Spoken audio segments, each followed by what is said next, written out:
Dears, welcome back. പുതിയൊരു വീഡിയോയിലേക്ക് സ്വാഗതം. ഇന്ന് വീണ്ടും ഒരു കുഞ്ഞു വ്ളോഗാണ് കേട്ടോ. സൺഡേ, ഈ കഴിഞ്ഞ സൺഡേ ഞാൻ വീട്ടിൽ അച്ഛൻ്റെ അമ്മയുടെ അടുത്തായിരുന്നു. അപ്പോൾ അവിടുത്തെ കുറച്ച് വിശേഷങ്ങളൊക്കെയാണ്. കൂടുതൽ ഒരു കുക്കിംഗ് വ്ളോഗാണ് കേട്ടോ. അപ്പോൾ രാവിലെ എഴുന്നേറ്റു, അമ്മ അവിടെ ബ്രേക്ക്ഫാസ്റ്റ് ഉണ്ടാക്കാനുള്ള പരിപാടികളൊക്കെ തുടങ്ങി. ഇന്ന് ഇഡ്ഡലിയും സാമ്പാറുമാണേ. അപ്പോൾ ഇഡ്ഡലിയുടെ മാവ് രാത്രി ഇന്നലെ വൈകുന്നേരം അരച്ച് വെച്ചിട്ടുണ്ടായിരുന്നു. അപ്പോൾ ഇന്ന് നമ്മൾ പ്ലെയിൻ ആയിട്ടുള്ള ഇഡ്ഡലി അല്ല കേട്ടോ ഉണ്ടാക്കുന്നത്. അതിനകത്ത് കുറച്ച് ഇഞ്ചിയും പച്ചമുളകും കറിവേപ്പിലയൊക്കെ ഇട്ടിട്ടാണ് ഉണ്ടാക്കുന്നത്. ഞാനൊക്കെ ചെറുതായിരിക്കുമ്പം ഞങ്ങളുടെ വീട്ടിൽ എപ്പോഴും ഇഡ്ഡലി ഇങ്ങനെയാണ് ഉണ്ടാക്കുന്നത്. ഇഡ്ഡലി എന്ന് പറഞ്ഞാൽ ഈ ഇഞ്ചിയുടെയും കറിവേപ്പിലയുടെയൊക്കെ ഒരു മണമാണ്. പിന്നെ അത് കഴിഞ്ഞ് കുഞ്ഞുങ്ങളൊക്കെ ആയി കഴിഞ്ഞപ്പോൾ അവർക്ക് ഈ പച്ചമുളകൊന്നും ചേർത്ത് അങ്ങനെ കൊടുക്കാൻ പറ്റില്ലല്ലോ. അങ്ങനെയാണ് അമ്മ പിന്നെ പ്ലെയിൻ ഇഡ്ഡലി ഉണ്ടാക്കാൻ തുടങ്ങിയത്. അമ്മയുടെ വീട്ടിലുമൊക്കെ എപ്പോഴും ഇഡ്ഡലി ഇതുപോലെ ഇഞ്ചിയൊക്കെ ചേർത്താണ് ഉണ്ടാക്കുന്നതെന്നാണ് പറയുന്നത്. നിങ്ങളിങ്ങനെ ഉണ്ടാക്കിയിട്ടുണ്ടോ? നല്ലൊരു മണമാണ് കേട്ടോ. എല്ലാവർക്കും ഇഷ്ടപ്പെടുമോയെന്നറിയില്ല. ഞങ്ങളിതിങ്ങനെ കഴിച്ച് ശീലിച്ചിട്ടുള്ളത് കൊണ്ട് കുഴപ്പമില്ല. അപ്പം അതിനകത്ത് ഇഡ്ഡലി മാവിൽ ആവശ്യത്തിന് ഉപ്പും ഇഞ്ചിയും പച്ചമുളകും എല്ലാം ഇട്ട് മിക്സ് ചെയ്തിട്ട് ഇഡ്ഡലി തട്ടിലൊഴിച്ച് വേവിച്ചെടുക്കണം. ഇങ്ങനെ ഇഡ്ഡലി ഉണ്ടാക്കുന്നത് കുറച്ച് നാൾ മുന്നേ ഷെഫ് സുരേഷ് പിള്ളയില്ലേ, അദ്ദേഹത്തിൻ്റെ ഒരു വീഡിയോയിൽ ഞാൻ കണ്ടായിരുന്നു. അപ്പോൾ അതിനകത്ത് കൊല്ലം ഇഡ്ഡലി എന്ന് പറഞ്ഞാണ് ഒരു റെസിപ്പി കാണിക്കുന്നത്. അന്നാണ് ശരിക്കും ഇതിന് അങ്ങനെ ഒരു പേരുണ്ടെന്ന് എനിക്ക് മനസ്സിലായത് കേട്ടോ. അതുവരെ അമ്മ ഉണ്ടാക്കുന്ന ഇഡ്ഡലി അത്രേ ഉണ്ടായിരുന്നുള്ളൂ. അപ്പോൾ ഇതിനെ കൊല്ലം ഇഡ്ഡലി എന്നാണ് പറയുന്നത് കേട്ടോ.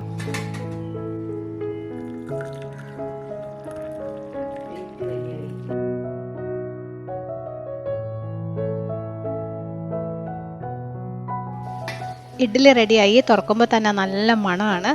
അപ്പോൾ ഈ രീതിയിൽ നിങ്ങൾ ഉണ്ടാക്കി നോക്കിയിട്ടില്ലെങ്കിൽ ട്രൈ ചെയ്തിട്ട് ഇഷ്ടമായില്ലേ എന്ന് പറയണേ.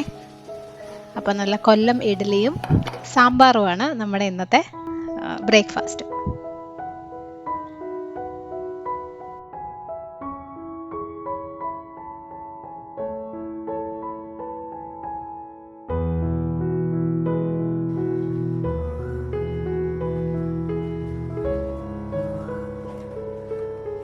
അപ്പോൾ ബ്രേക്ക്ഫാസ്റ്റ് ഒക്കെ കഴിഞ്ഞു.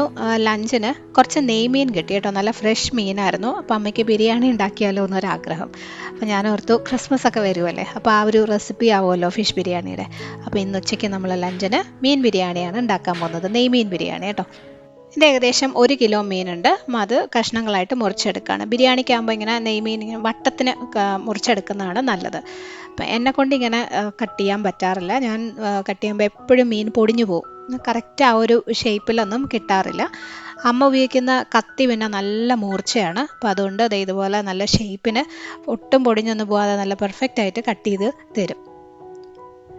ഞാനെപ്പോഴും നമ്മൾ മീൻ മേടിക്കുന്ന ആൾക്കാരെ കൊണ്ട് തന്നെ വൃത്തിയാക്കി കട്ട് ചെയ്ത് എടുക്കുകയാണ് ചെയ്യുന്നത്.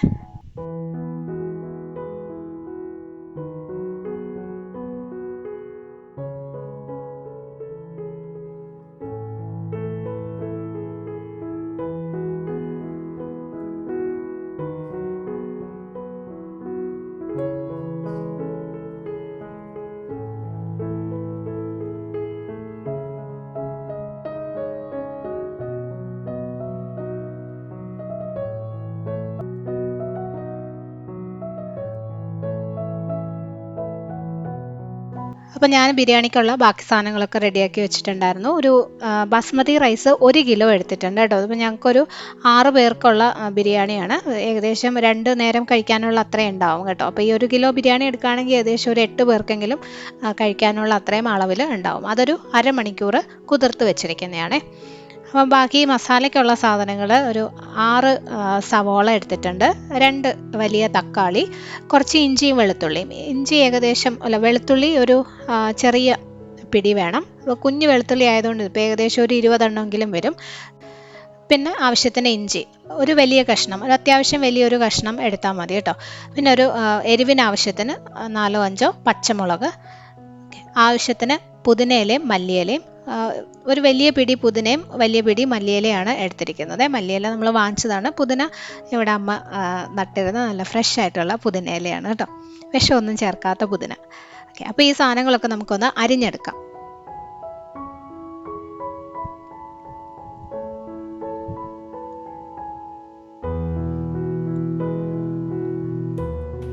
അപ്പോൾ ഇനി ആദ്യം റൈസ് വേവാനായിട്ട് വെക്കാം. പാത്രത്തിൽ നിറയെ വെള്ളം എടുത്തിട്ടുണ്ട്. വെള്ളം ഊറ്റിയെടുക്കുകയാണ് ചെയ്യുന്നത്. അതിനകത്തോട്ട് 2-3 കഷ്ണം പട്ട, ഒരു 4-5 ഏലക്ക, 4-5 ഗ്രാമ്പു, ഒരു ചെറിയ കഷ്ണം തക്കോലം. നമ്മുടെ കയ്യിലുള്ള സാധനങ്ങൾ യൂസ് ചെയ്താൽ മതി കേട്ടോ. തക്കോലമൊന്നും ഇല്ലെങ്കിലും കുഴപ്പമൊന്നുമില്ല. അതിട്ടു. ഇതിനകത്തോട്ട് കുറച്ച് നെയ്യ് ഒഴിച്ചു കൊടുക്കുക, ഒരു 2 ടീസ്പൂണോളം നെയ്യ്. ഇതൊക്കെ ചെയ്തുകൊണ്ട് നിന്നപ്പോഴാണ് നാരങ്ങ ഇല്ലാത്ത കാര്യം ഓർത്തത്. ബിരിയാണിക്കും ഫ്രൈഡ് റൈസിനും ഒക്കെ റൈസ് വേവിക്കുമ്പോൾ കുറച്ച് നാരങ്ങ നീര് ചേർക്കണം. എല്ലാവർക്കും അറിയാവുന്നതാണല്ലോ. അപ്പോൾ ചോറൊട്ടും ഒട്ടിപ്പിടിക്കാതെ നല്ല പെർഫെക്റ്റ് ആയിട്ട് നമുക്ക് കുക്ക് ചെയ്തെടുക്കാൻ പറ്റും. അപ്പോൾ എന്തായാലും ഇന്നിപ്പം കയ്യിലില്ലാത്തതുകൊണ്ട് ചേർക്കുന്നില്ല. അപ്പോൾ ഈ വെള്ളം ഒന്ന് തിളച്ച് വരട്ടെ. അത് കഴിഞ്ഞിട്ട് അരിയിട്ട് കൊടുക്കാം. ആ സമയം കൊണ്ട് കട്ട് ചെയ്ത് വെച്ച ഫിഷ് നമുക്കൊന്ന് ഫ്രൈ ചെയ്തെടുക്കണം. അപ്പോൾ ഒന്ന് മാരിനേറ്റ് ചെയ്ത് കുറച്ച് സമയം ഒന്ന് വെച്ചിട്ട് വേണം ഫ്രൈ ചെയ്യാനേ. നേരത്തെ പറഞ്ഞ പോലെ ഏകദേശം 1 കിലോ മീനുണ്ട്. അതിങ്ങനെ ഒരു തീരെ കനം കുറച്ചിട്ടല്ല, ഒരു മീഡിയം തിക്നെസ്സിൽ വട്ടത്തിൽ കട്ട് ചെയ്ത് വെച്ചിരിക്കുന്നതാണ് കേട്ടോ. അപ്പം മസാലയ്ക്കായിട്ട് ഏകദേശം 1 ടീസ്പൂണോളം മഞ്ഞൾപ്പൊടിയും ഒരു 4 ടേബിൾ സ്പൂൺ മുളക് പൊടിയും യൂസ് ചെയ്യുകയാണേ. 1 കിലോ മീനില്ലേ, അപ്പോൾ അതിനാവശ്യത്തിന് അത്രയും അരപ്പ് വേണം. ഓക്കെ. അപ്പോൾ 1 ടീസ്പൂൺ മഞ്ഞൾപ്പൊടി, 4 ടേബിൾ സ്പൂണോളം മുളക് പൊടി, 1 ടീസ്പൂൺ കുരുമുളക് പൊടി, ആവശ്യത്തിനുള്ള ഉപ്പ്, ഇത്രയും ചേർത്തിട്ട് കുറച്ച് വെള്ളം ഒഴിച്ച് നല്ലൊരു അരപ്പാക്കിയിട്ട് മീനിലോട്ട് പുരട്ടി വയ്ക്കാം. ഇതിനകത്തും കുറച്ച് നാരങ്ങ നീരോ വിനീഗറോ യൂസ് ചെയ്യുന്നത് നല്ലതാണ് കേട്ടോ. എൻ്റെ കയ്യിൽ ഇത് രണ്ടും ഇല്ലായിരുന്നു, വിനീഗറും ഇല്ലായിരുന്നു. അപ്പോൾ അതുകൊണ്ട് ഇതിനകത്തും ചേർത്തിട്ടില്ല. അപ്പോൾ നിങ്ങൾ ചെയ്യുമ്പം കുറച്ച് നാരങ്ങ നീരോ വിനീഗറോ കൂടി ചേർക്കാൻ നോക്കണം കേട്ടോ. നല്ലതായിട്ട് ഒരു അധികം എന്താ പറയുക ലൂസ് ആവാത്ത നല്ലൊരു അരപ്പ് റെഡിയാക്കി മീനിലോട്ട് ഇങ്ങനെ ഒന്ന് പുരട്ടി വെക്കാം. ഒരു 10 മിനിറ്റ് വെച്ചതിന് ശേഷം ഫ്രൈ ചെയ്യാം. കുറച്ച് മസാലയൊക്കെ മീനിലോട്ടൊന്ന് പിടിക്കട്ടെ. അപ്പോഴേക്കും എന്താ വെള്ളം നന്നായിട്ട് വെട്ടി തിളയ്ക്കുന്നുണ്ട്. ഇതിനകത്തോട്ട് നമ്മൾ കുതിർത്ത് വെച്ച ബസ്മതി അരി ഇട്ട് കൊടുക്കുക. ഇതിന് പകരം ഇപ്പം ജീരകശാല അരിയോ കൈമ അരിയോ ഒക്കെ വേണമെങ്കിലും ഉപയോഗിക്കാവേ. വെള്ളം ഊറ്റിയെടുക്കുന്നതായതുകൊണ്ട് വെള്ളത്തിൻ്റെ അളവ് അങ്ങനെ നോക്കണ്ട, കറക്റ്റായിട്ട് നോക്കേണ്ട ആവശ്യമില്ല. പിന്നെ ഇത് ഒന്നും കൂടെ ഒന്ന് തിളച്ച് കഴിഞ്ഞിട്ടാണ് ഉപ്പ് ചേർക്കുന്നത്. അപ്പോൾ ജസ്റ്റ് നല്ലപോലെ ഒന്ന് ഇളക്കിയിട്ട് ഒന്ന് തിളച്ച് വരട്ടെ. ചോറ് നമ്മൾ ഇടുന്ന വഴിക്ക് ചോറ് താഴെ ഒട്ടി പിടിക്കാതിരിക്കാനായിട്ടാണ് പെട്ടെന്ന് തന്നെ ഒന്ന് ഇളക്കി കൊടുക്കുന്നത് കേട്ടോ. അപ്പോൾ ആ സമയം കൊണ്ട് ഞാൻ ഫിഷ് ഫ്രൈ ചെയ്യാൻ വെക്കുകയാണ്. മീൻ ബിരിയാണിക്ക് ഫിഷ് ഫ്രൈ ചെയ്യുമ്പം എപ്പോഴും ശ്രദ്ധിക്കാനുള്ള കാര്യം ഒരുപാട് മുരിഞ്ഞു പോകരുത് കേട്ടോ. അതായത് മീൻ ഒത്തിരി ഹാർഡായി പോകരുത്. അതിൻ്റെ ഒരു ഫ്ലഷ് നല്ല സോഫ്റ്റായിട്ട് തന്നെ ഇരിക്കുന്ന രീതിയിൽ വേണം ഫ്രൈ ചെയ്തെടുക്കാൻ. അപ്പോൾ 2 സൈഡും അത്യാവശ്യം നല്ലപോലെ ഒന്ന് മുരിഞ്ഞ് വന്നാൽ മതി. ഫിഷിന് അത്ര വേവേ ഉള്ളൂ. നമ്മൾ ഒരുപാട് സമയം അത് ഫ്രൈ ചെയ്ത് ഹാർഡാക്കി അതിൻ്റെ ഒരു ടേസ്റ്റ് കളയേണ്ട ആവശ്യമില്ല കേട്ടോ. ഓക്കെ. അപ്പോൾ അതെ വെള്ളം തിളച്ചു. ഞാൻ ഇതിനകത്ത് ആവശ്യത്തിനുള്ള ഉപ്പ് ചേർത്ത് കൊടുക്കുകയാണ്. വെള്ളം ഊറ്റിയെടുക്കുന്നതായതുകൊണ്ട് കുറച്ച് കൂടുതൽ ഉപ്പ് ചേർക്കണം. ടേസ്റ്റ് ചെയ്ത് നോക്കുമ്പോൾ ഒരല്പം കൂടി നിൽക്കുന്നതായിട്ട് തോന്നണം, എന്നാലേ ചോറിൽ പാകത്തിനുള്ള ഉപ്പ് ഉണ്ടാവുള്ളൂ.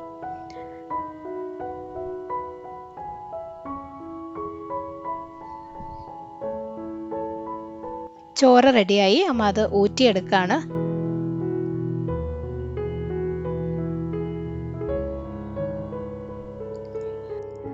ചോറിൽ നമ്മൾ നാരങ്ങാ നീരൊന്നും ചേർത്തിട്ടുണ്ടായിരുന്നില്ല, എന്നാലും കറക്റ്റ് പാകത്തിന് വെന്ത് കിട്ടിയിട്ടുണ്ട് കേട്ടോ. കണ്ടോ, ഒട്ടും ഒട്ടിപ്പിടിക്കാതെ കറക്റ്റായിട്ട് വെന്ത് വന്നു. ഇതിവിടെ ഇരിക്കട്ടെ.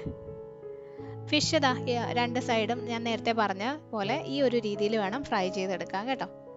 അപ്പോഴാണ് അതിൻ്റെ ഒരു കറക്റ്റ് ടേസ്റ്റ് ഒക്കെ കിട്ടുന്നത്. പ്രത്യേകിച്ചും ബിരിയാണിയൊക്കെ ഉണ്ടാക്കുമ്പം ഫിഷ് എപ്പോഴും നല്ല സോഫ്റ്റ് ആയിരിക്കണം, എന്നാലേ ആ മസാല കഴിക്കുമ്പോഴൊക്കെ ആ ഒരു രുചി ഉണ്ടാവത്തുള്ളൂ ബിരിയാണിക്ക്. ഓക്കെ. അടുത്തത് ഇനി മസാലയ്ക്ക് വേണ്ടിയിട്ട് മീൻ മസാലയ്ക്ക് വേണ്ടിയിട്ടൊരു അരപ്പുണ്ടാക്കണം. ഒരു മിക്സി ജാറിലോട്ട് കുറച്ച് തേങ്ങ, 2 ചെറിയ പിടി തേങ്ങ ഇട്ടിട്ടുണ്ട്. ഏകദേശം 1/2 കപ്പ് വരും. അതിനകത്തോട്ട് എരിവിന് ആവശ്യത്തിനുള്ള പച്ചമുളക് ഞാനൊരു 3 എണ്ണം എടുത്തിട്ടുണ്ട്. നിങ്ങൾക്ക് വേണമെങ്കിൽ കൂടുതൽ എടുക്കാം കേട്ടോ. എരിവ് കൂടുതൽ വേണമെന്നുണ്ടെങ്കിൽ അതിനനുസരിച്ച് ചേർത്ത് കൊടുക്കാം. ഇനി ഇതിൻ്റെ കൂടെ കുറച്ച് മല്ലിയിലയും പുതിനയിലയും, നമ്മൾ അരിഞ്ഞു വെച്ച മല്ലിയിലയും പുതിനയിലയും ഉണ്ടല്ലോ, അതിനകത്തുനിന്നൊരു പകുതിയാണ് ഈ അരപ്പിലോട്ട് ചേർക്കുന്നത്. കുറച്ച് വെള്ളം ഒഴിച്ചിട്ട് നല്ലൊരു പേസ്റ്റായിട്ട് ഒട്ടും തരിയില്ലാതെ നല്ല സ്മൂത്തായിട്ട് അരച്ചെടുക്കാം. ഇതുപോലെ ആയിരിക്കണം കേട്ടോ, ഒട്ടും തന്നെ തരി ഉണ്ടാവരുത്, എന്നാലേ മസാല ആ ഒരു കറക്റ്റായിട്ടുള്ള രീതിയിൽ കിട്ടുള്ളൂ. അപ്പോൾ മീനെല്ലാം ഫ്രൈ ചെയ്ത് കഴിഞ്ഞു. ഇനി അത് ബാക്കി വരുന്ന എണ്ണയുണ്ടല്ലോ, അത് വേറൊരു പാത്രത്തിൽ നമ്മൾ മസാല ഉണ്ടാക്കാൻ പോകുന്ന പാത്രത്തിലോട്ട് മാറ്റിയിട്ടുണ്ട് കേട്ടോ. കുറച്ച് എണ്ണ ഉണ്ടായിരുന്നുള്ളൂ, അത് എന്തായാലും യൂസ് ചെയ്യണേ, അതൊരു ടേസ്റ്റാണ്. അതിൻ്റെ കൂടെ തന്നെ കുറച്ച് കൂടി എണ്ണയും ഒരു 2 ടീസ്പൂൺ നെയ്യും കൂടി ഒഴിച്ചിട്ട് അതിനകത്തേക്ക് നമ്മൾ അരിഞ്ഞു വെച്ചിരിക്കുന്ന സവോള ഇട്ട് കൊടുക്കുകയാണ്. ഇഞ്ചിയും വെളുത്തുള്ളിയും മിക്സിയിലിട്ടൊന്ന് ചതച്ചെടുത്തിട്ടുണ്ടായിരുന്നു, അതും കൂടി ചേർക്കാം. ഏകദേശം ഒരു 2 ടേബിൾ സ്പൂണോളം വരും. ഇത് നല്ലപോലെ വഴറ്റിയെടുക്കുക. സവോള അത്യാവശ്യം നന്നായിട്ടൊന്ന് നിറം മാറി നന്നായിട്ട് വാടി വരണം. ഇഞ്ചിയുടെയും വെളുത്തുള്ളിയുടെയും ആ ഒരു പച്ച ചൊവയൊക്കെ മാറണം. ഇതിനകത്ത് ഞാൻ കുറച്ച് കറിവേപ്പില, ജസ്റ്റ് ഒരു 2 തണ്ട് കറിവേപ്പിലയും കൂടി ചേർത്തു. നിർബന്ധമില്ല, ചേർക്കുകയാണെങ്കിൽ കുറച്ചും കൂടി നല്ലൊരു ഫ്ലേവർ കിട്ടും. നന്നായിട്ട് വഴറ്റിയെടുക്കാം.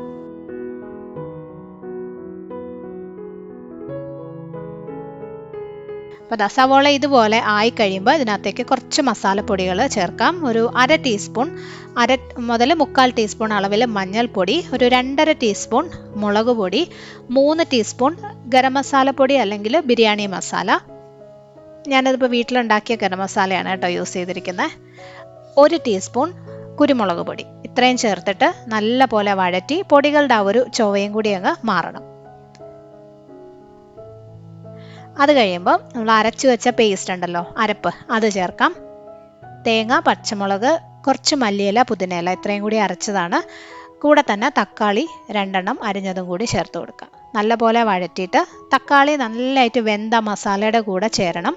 അതുപോലെ ആ അരപ്പിൻ്റെ ചെറിയൊരു പച്ചപ്പുണ്ടാവും, അതൊന്ന് മാറുകയും വേണം. തേങ്ങ ചേർത്തിരിക്കുന്നതല്ലേ, അപ്പോൾ അതിൻ്റെ ആ ഒരു ചെറിയൊരു ചൊവ അങ്ങ് മാറി വരുകയും വേണം.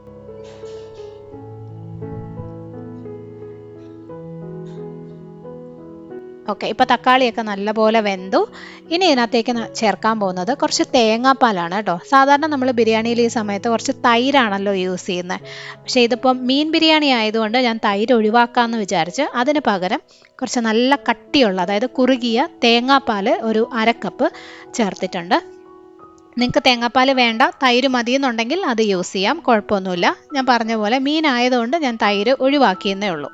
ഓക്കെ, അപ്പോൾ ഇത് നല്ലപോലെ മിക്സ് ചെയ്യുക. ഈ സമയത്തും കുറച്ച് നാരങ്ങാനീര് വേണമെങ്കിൽ ചേർക്കാം കേട്ടോ. അതായത് കാരണം തീരെ പുളിയില്ല എന്ന് തോന്നുകയാണെങ്കിൽ നാരങ്ങാനീരും കൂടി ഒരല്പം ചേർത്ത് കൊടുക്കാം. ഞാൻ നാരങ്ങാനീര് ഉപയോഗിച്ചില്ല, എന്നാലും ബിരിയാണിക്ക് ടേസ്റ്റിനൊന്നും കുറവില്ലായിരുന്നു. അപ്പോൾ അത് ഞാൻ ജസ്റ്റ് ഒന്ന് പറഞ്ഞു എന്നേ ഉള്ളൂ കേട്ടോ.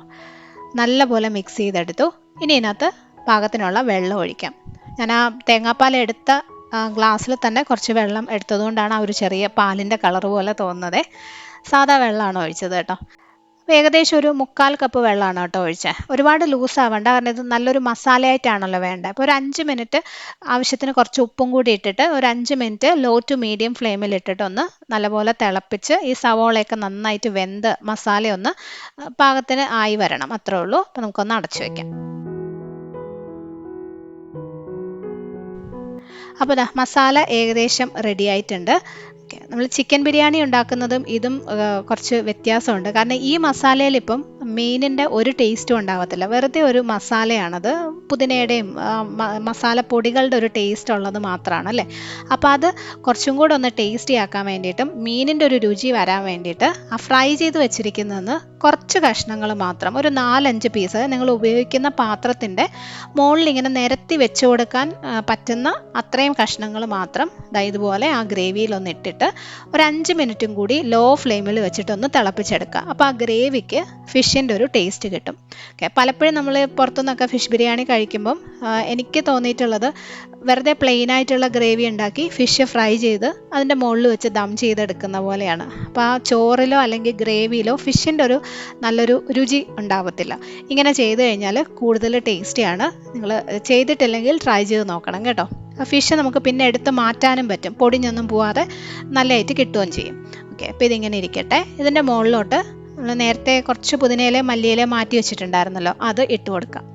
ചെറിയ പിടി മല്ലിയില, കുറച്ച് പുതിനയില, വേണമെങ്കിൽ ഇച്ചിരി കറിവേപ്പിലയും ഇട്ട് കൊടുക്കാം കേട്ടോ. ഇത് അടച്ചു വയ്ക്കാം, ചെറിയ തീയിൽ തന്നെ വെക്കണം. അമ്മ ആ സമയത്ത് കുറച്ച് തക്കാളിയും സവോളയൊക്കെ ഇട്ടൊരു സാലഡ് ഉണ്ടാക്കുന്നുണ്ട്.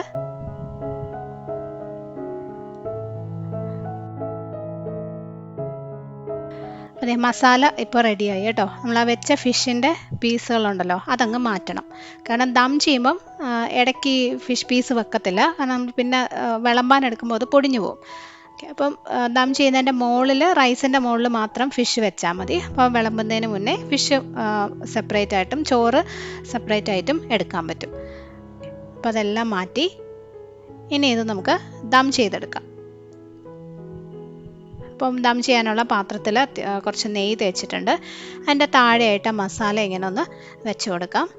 മീനില്ല, മസാല മാത്രം. അതിൻ്റെ മുകളിലേക്ക് ചോറിട്ടു.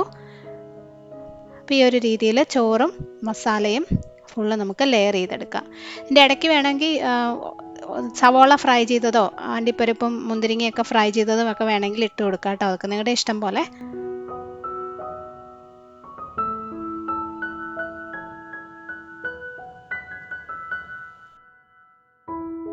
അപ്പോൾ ഇതുപോലെ ചോറെല്ലാം ഇട്ട് കഴിഞ്ഞിട്ട് അതിൻ്റെ ഏറ്റവും മുകളിലായിട്ട് ഫിഷ് ഫ്രൈ ചെയ്തത് വെച്ച് കൊടുക്കാം. നമ്മൾ ആ മസാലയിൽ ഇട്ട ഫിഷും ഉണ്ട്.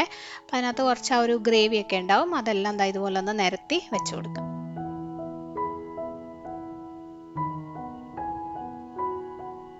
ലാസ്റ്റ് ഇതിൻ്റെ മീനെല്ലാം വെച്ച് കഴിഞ്ഞിട്ട് കുറച്ച് ഗ്രേവി ബാക്കിയുള്ളത് ആ മീനിൻ്റെ മുകളിൽ ഇങ്ങനെ ഒന്ന് സ്പ്രെഡ് ചെയ്ത് വെച്ചോ, നല്ലതാണ് കേട്ടോ. ഒരു ഗ്രേവിയുടെ ഒരു ടേസ്റ്റും കൂടിയൊക്കെ ഫിഷിന് കിട്ടും, വെറുതെ ഫ്രൈ ചെയ്ത ഫിഷ് ആവാതെ. ഇനി ഇത് ഒരു 10 മിനിറ്റ് ലോ ഫ്ലെയിമിൽ വെച്ചിട്ട് ഒന്ന് ദം ചെയ്തെടുക്കുക. അലൂമിനിയം ഫോയിൽ എന്തെങ്കിലും ഉണ്ടെങ്കിൽ നല്ലോണം ഒന്ന് കവർ ചെയ്ത് വേണമെങ്കിലും വെക്കാം.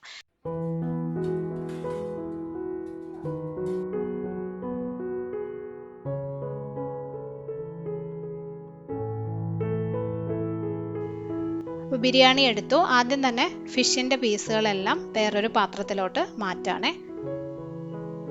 വിളമ്പുമ്പോൾ ഇത് രണ്ടും സെപ്പറേറ്റ് ആയിട്ടാണ് വിളമ്പേണ്ടത്. എന്നിട്ട് ജസ്റ്റ് ആ മസാല ചേർത്ത് ചോറ് നല്ലപോലെ ഒന്ന് മിക്സ് ചെയ്ത് എടുക്കാം. ആ ചോറിലും മസാലയിലും ഒക്കെ ഫിഷിൻ്റെ ഒരു ടേസ്റ്റ് ഉണ്ടാവും. അപ്പോൾ നമ്മുടെ ഇന്നത്തെ ലഞ്ച് ഇതാണ്. നല്ല അടിപൊളി ഫിഷ് ബിരിയാണി ആയിരുന്നു കേട്ടോ. നിങ്ങൾ ട്രൈ ചെയ്ത് നോക്കണം.